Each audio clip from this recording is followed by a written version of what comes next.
The way I decided to do my TBR in 2026 is by picking 52 books to put on my wheel. And every single week, I will spin the wheel and there will be one book chosen that I will be reading. Now, every single one of the books on this wheel is on my physical TBR. I will not be purchasing any books unless it is a book that's part of a series that I've decided to continue. But all of the books on the wheel that are book one of the series, I physically have on my shelves. And I have picked these 52 books because not only have they been on my TBR the longest, but they are some of the most epic books that I have wanted to read. And I just keep putting them off. And now it's time. It's time we have a really epic year of reading and learn to fall in love with the books or the type of books that I used to read. So I'm going to go through all 52 books that are on my wheel, and I'm not going to do it in too long of a form. I'm just going to try to I'm going to try. I say I'm going to try, but who knows? It could get a little frisky here. We might take a little bit longer on some because I don't know.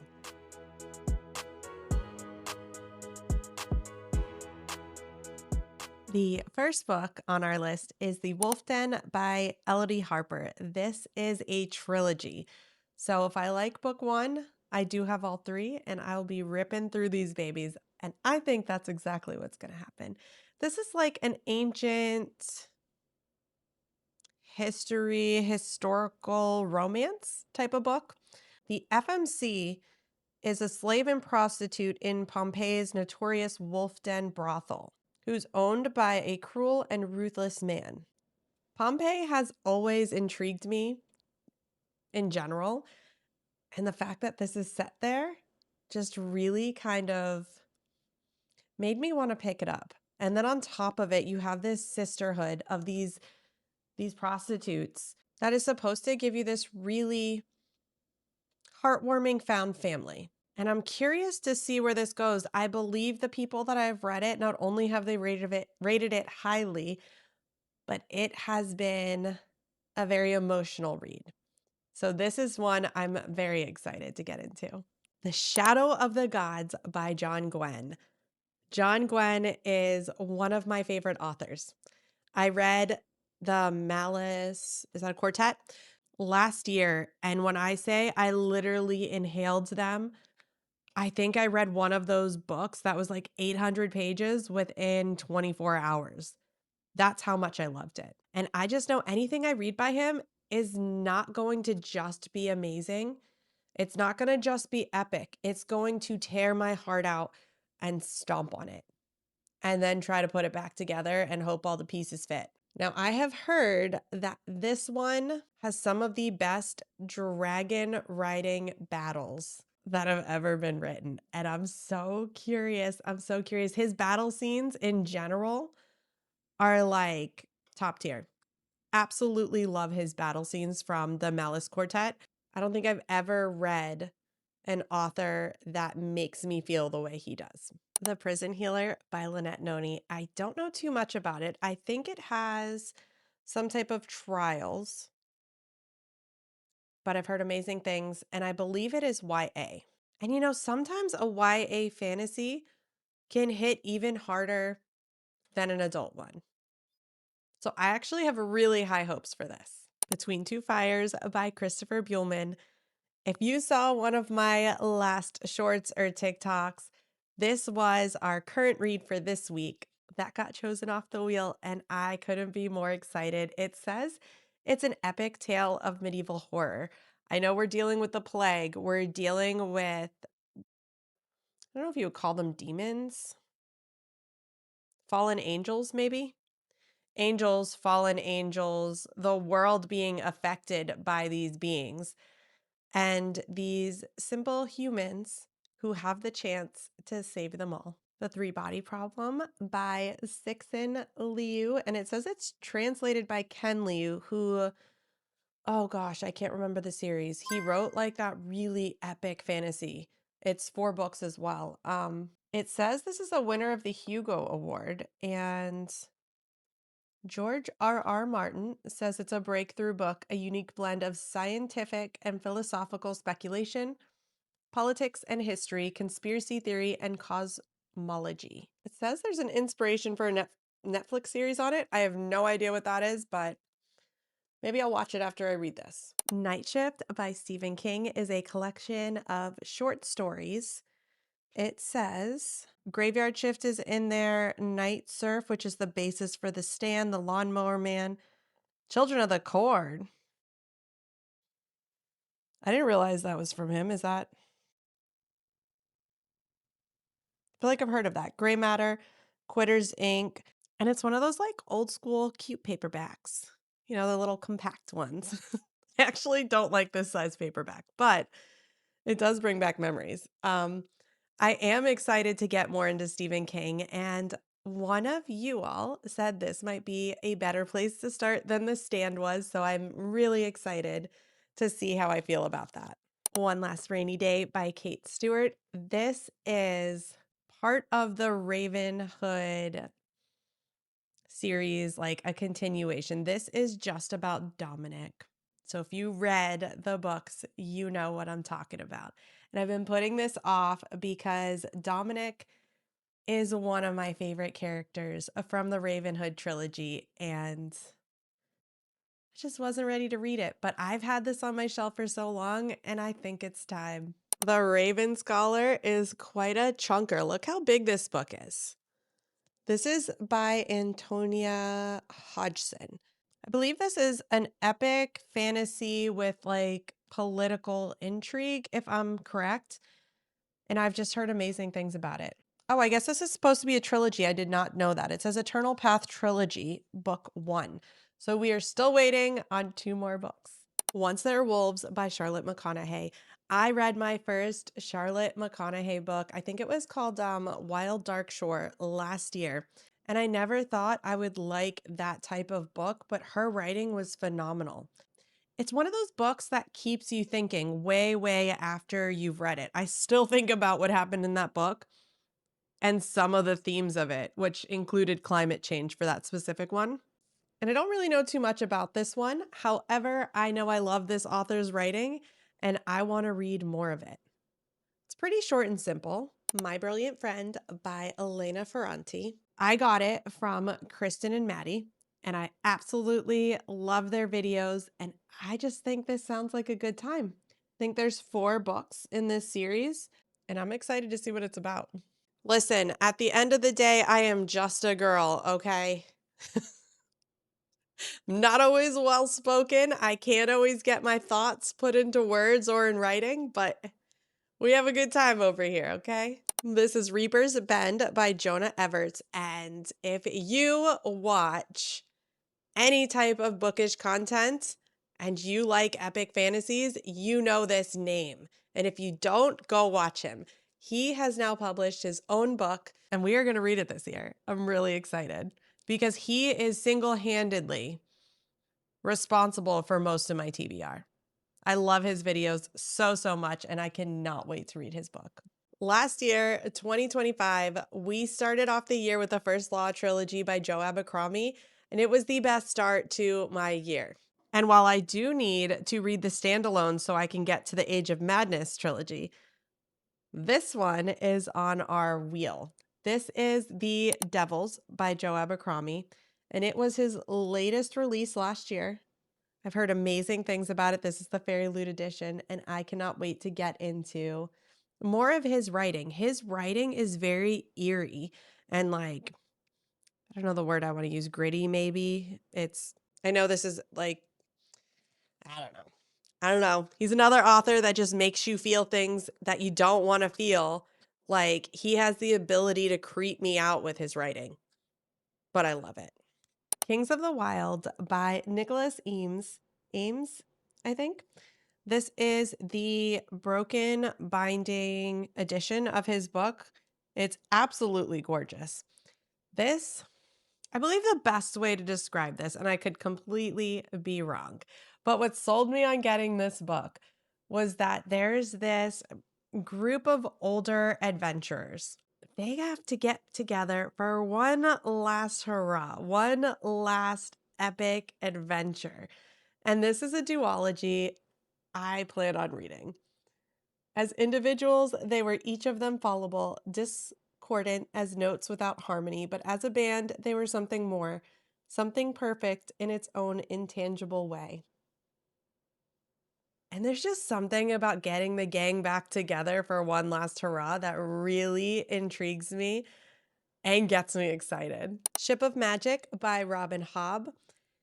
If you've been following me, you know I read her first trilogy last year. I can't even think of what it was called now, but Fitz Chivalry was the main character in it. And while I was reading that series, I didn't like it. I didn't like it at all. I was so upset with what she put her characters through. And I was so angry the whole time I was reading it.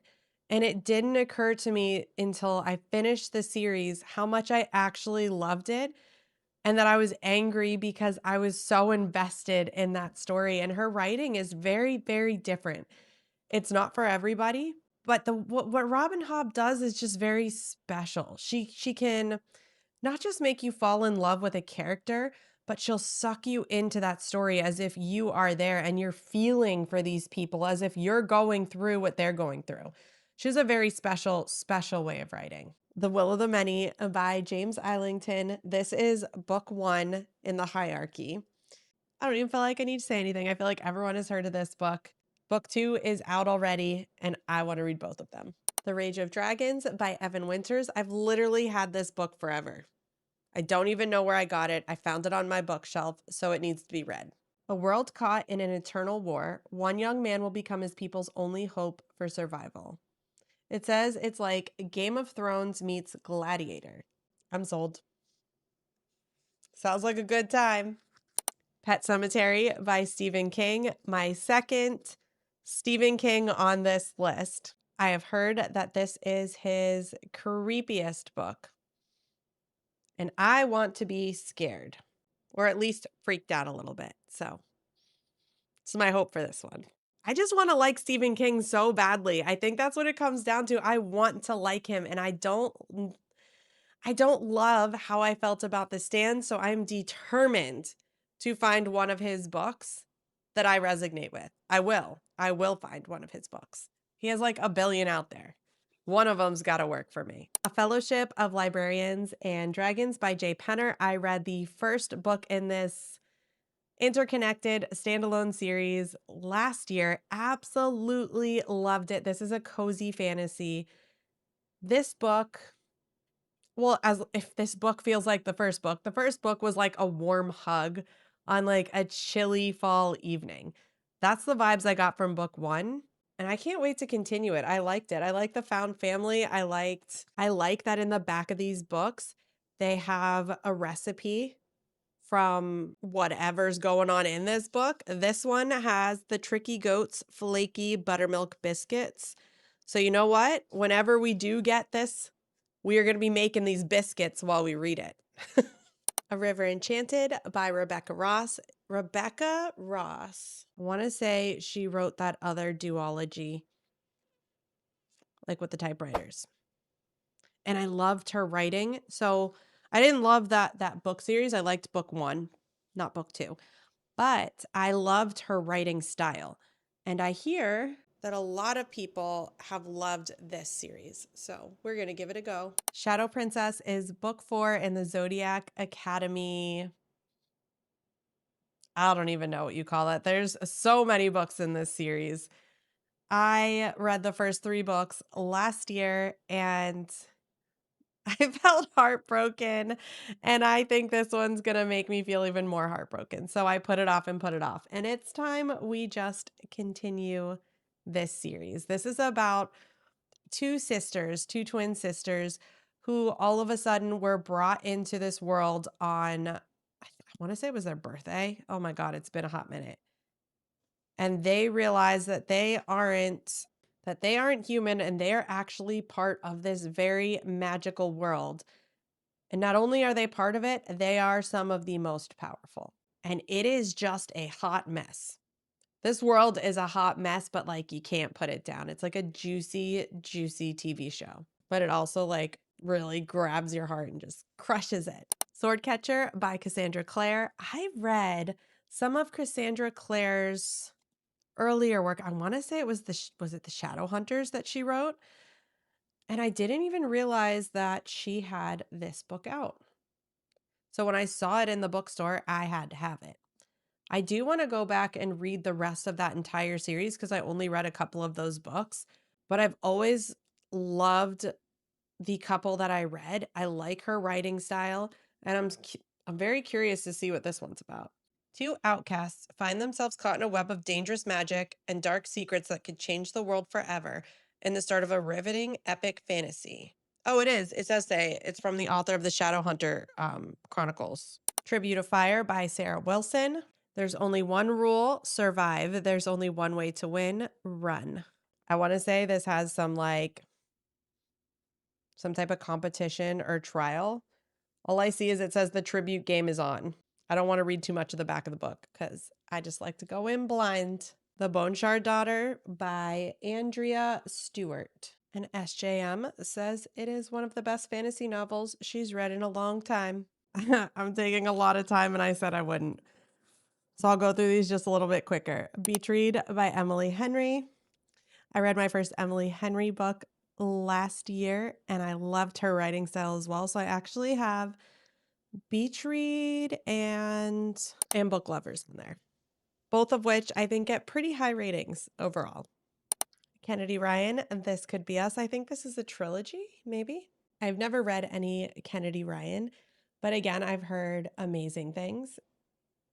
And I think I'm really going to love this. The Good Daughter by Karen Slaughter. Another author. I'm not like a huge thriller girl, but I do dabble here and there. And I think it was The Pretty Girls just absolutely had me like jaw drop to the floor. So I want to read more of her backlog. Kill for Me, Kill for You by Steve Kavanaugh. Another thriller that I've heard good things about. It's not too long, so I'm going to give this a go.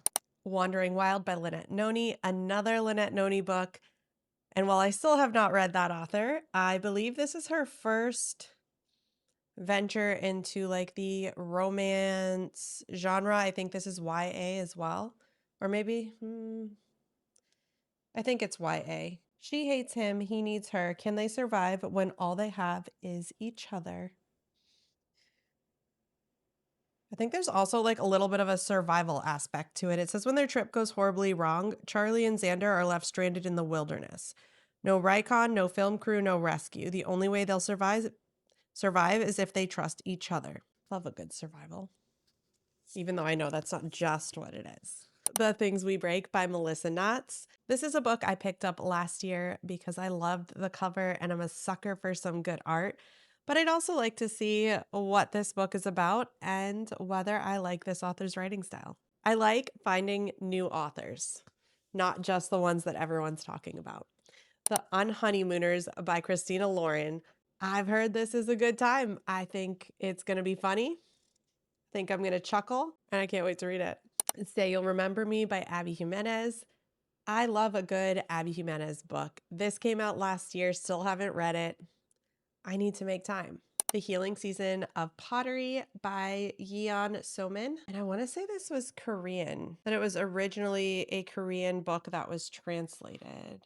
Yes, it's a hit Korean books or bestseller that was translated. After the worst year of her life, Young Min knows something has to change, but she never expected to find the answer and a way out of her messy life in a cozy pottery studio. We're really branching out this year, and I'm loving it. The Last Letter by Rebecca Yarros. I love Rebecca Yarros. I love the Fourth Wing series. I have not read any of her contemporary romances. I hear they're tearjerkers, and I believe this is like, it is about a guy that was in the military that didn't make it, and he sends this letter, I believe, with his best friend back to his sister. Or no, he leaves his best friend a letter and asks him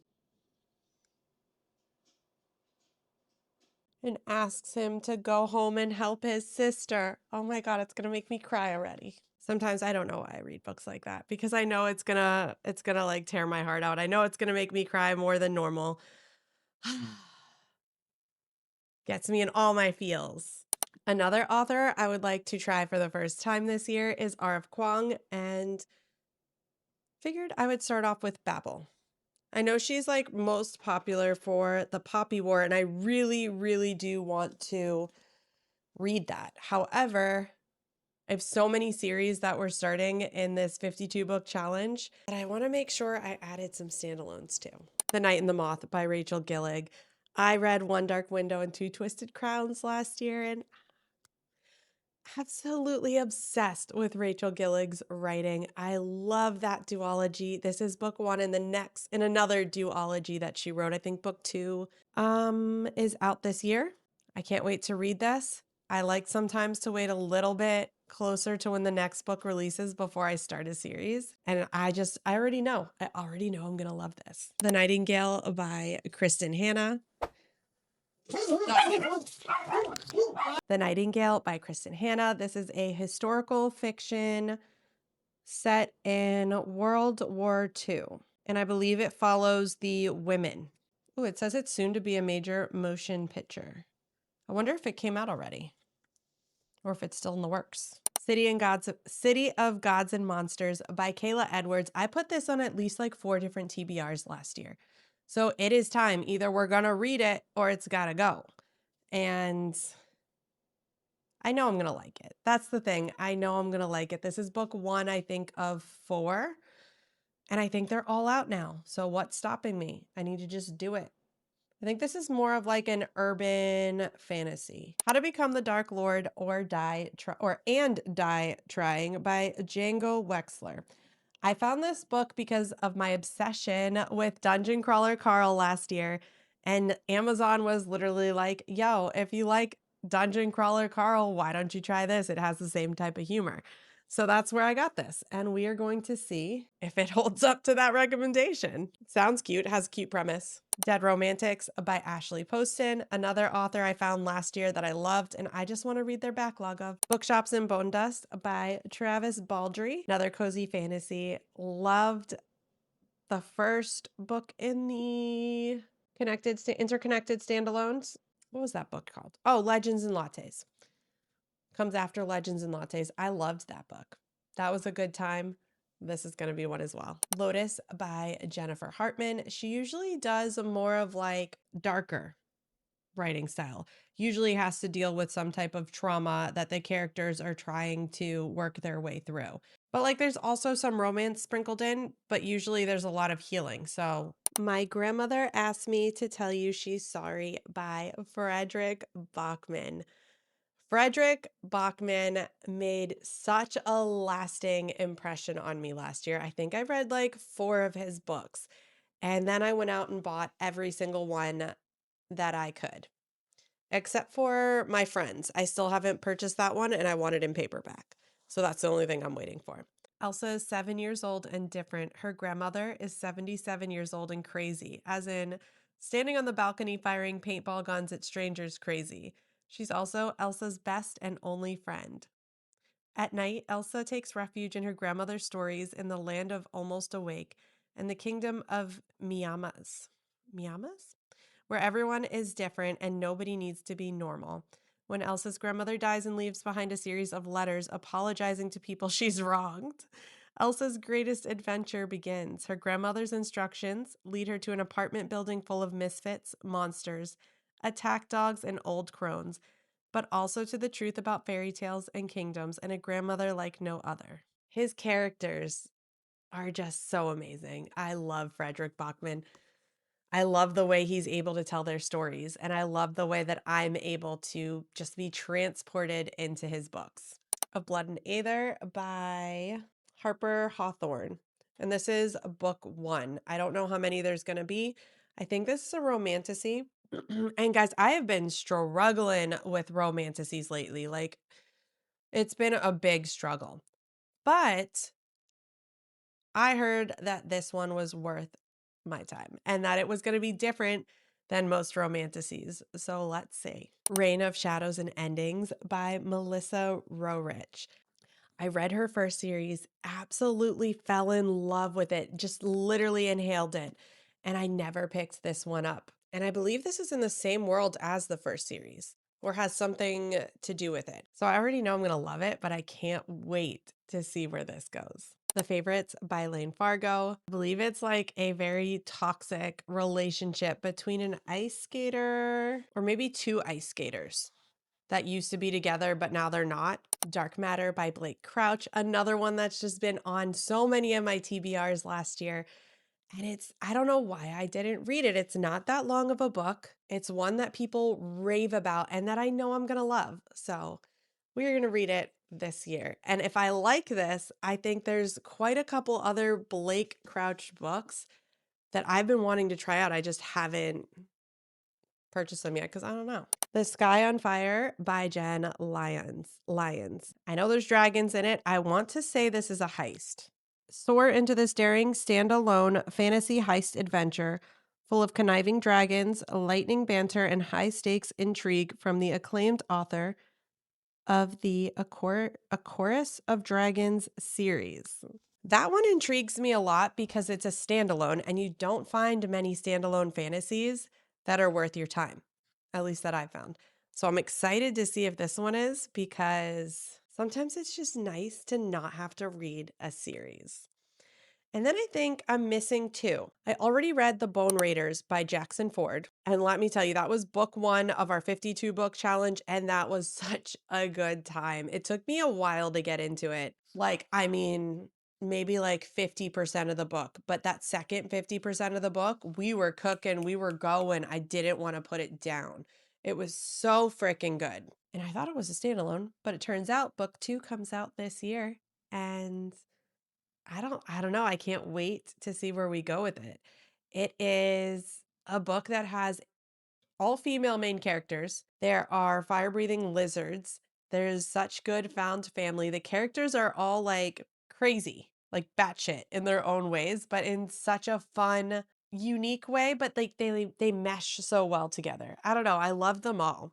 I love the concept behind it. I liked how that book had it wasn't like, "Oh, the dragon sniffs me and decides like I'm its rider." Like, no, it used animal instincts and paying attention to the animal's behavior to know what the animal wants and to kind of get it to tolerate you, I guess. Because at the end of the day, it's a wild animal, but it was very interesting. It was very interesting. And I haven't read something like that before. It was pretty good. So there was that one, which we already read. That was our first book of 2026. And now I think, oh, and the last one, I didn't grab it, but I don't feel like grabbing it from where it is Alchemized. I want to read Alchemized by I don't remember the author's name. That book originated as Harry Potter fan fiction through Manacled. And then when she got traditionally published, she changed a lot of supposedly, I don't know, I didn't read Manacled. I'm just going to read Alchemized, even though I have Manacled. Have it downloaded, ready to go. Just have never read it. So we're going to see. I'm just going to give Alchemized a try on its own and see what we think of it. So those are my 52 books for my 52 book challenge, one book a week for the entire year. If it is part of a series and I enjoy book one, I plan on reading the rest of that series back to back so that I'm not just leaving it off to be read another year. I want to make a huge dent in my TBR this year. So if I read all of these books plus the attached series that comes with them, besides Zodiac Academy, because I'm not going to read that whole series this year, I will be able to read over 100 books. And I normally average between 120 to 150. And it would just be so amazing if I could get that off my physical TBR instead of me just purchasing books all year long to add to this growing number that's just sitting on my shelf, crying out to be read, to be loved. So that is my plan for this year. I'm really excited. So far, it's going pretty well. My current read, like I mentioned, I don't know what I did with it, is Between Two Fires. And I also started, I actually I actually had Mistborn on my TBR wheel, but then decided to take it off because I'm reading it anyways. And I got to kind of start it now. So this book and the first book, Gardens of the Moon by the Malazan series, I took that off my wheel as well because that needs to be started sometime soon because there's a ton of freaking books in that series. And I would like to read through that this year, like as my one big chunk of a series. Last year, I read, what was my chunky series last year? I read Dungeon Crawler Carl, or I listened to it. And I listened to all of those books like 3 times in a row. That's how obsessed I was. Or I still am. I'm still listening to them. And then I read, oh, it was a little lit RPG. He Who Fights with Monsters. I listened to every book that was out of He Who Fights with Monsters. And I think that was something like 12 books. It was fantastic. Absolutely loved it. And I think the Malazan Empire is going to be my big series that I hit this year. So I did replace those two on my wheel, and I am currently reading Mistborn and Between Two Fires. So we're having a great year so far. Let me know what book you cannot wait to get your hands on this year. And if there are any epic books that I have not mentioned on my list that you think I need to read, please let me know in the comments because I am compiling quite the list. I'm giving myself quite the reward if I stick to my 52-week challenge and I'm not out purchasing books. The only things I'm allowed to purchase this year are a brand new release I've been waiting for, which is, I can tell you what it is already. It's Matt Dinniman's Operation Bounce House, as well as I already pre-ordered his audio for the next book in the Dungeon Crawler Carl series. But besides that, I really can't think of any other books that I'm really like chomping at the bit to buy. So besides those and my Fairy Loot subscriptions and the Broken Binding subscription that I already have going, there should be no other purchases made until I complete my challenge. And once I do, I have a list of books going that are going to be part of my next epic like reading year. If you made it through this entire video, I freaking appreciate it because I know this lasted a lot longer than I thought it was going to last. However, thank you, thank you, thank you. I appreciate you guys. I love just sitting here and yapping books with you. And I think we're going to have a really good year doing it. It's going to be lots of good things to talk about. If you're new, make sure to hit that subscribe button. And if you enjoyed the video, please leave a like. I hope you all have an amazing day, and I will see you in the next one.